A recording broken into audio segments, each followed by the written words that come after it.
18 август 2025 жылы менин өзүм туулган күнүмдө мени тааныбаган бир бала мени катуу уруп сабап кеткен. Анын урганын айынан мен эки тишим сынып, мурдум сынып, көзүм ичиндеги сөбөктөр дагы сынып калган. Бүгүнкү күнгө чейин ал азыр эркиндикте жүрөт. Сот биринчи инстанция аны полностью күнөөлүү деп санаган. Ошого карабастан бүгүнкү күнгө чейин мага ал өзү кечирим сурап келген жок, бир сом акча берген жок. Мен азыркы күнгө чейин көп жолу операция болдум, тишимен дагы, мурдуман дагы. Бүт өзүм чыгымдарын бүт өзүм көтөрүп атам.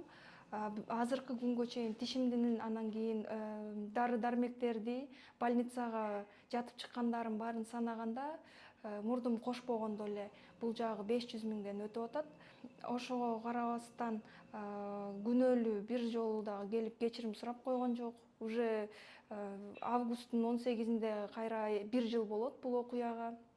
Мен Чөйске облустук сотко кайрылгам, апелляция жазып.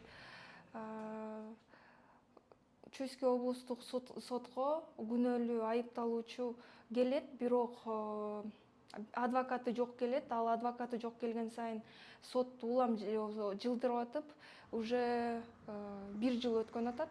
Ошондуктан мен азыр соц тармактарга чыгып, Чөйске облустук суд бул ишти акыйкаттуу карап беришин суранат элем.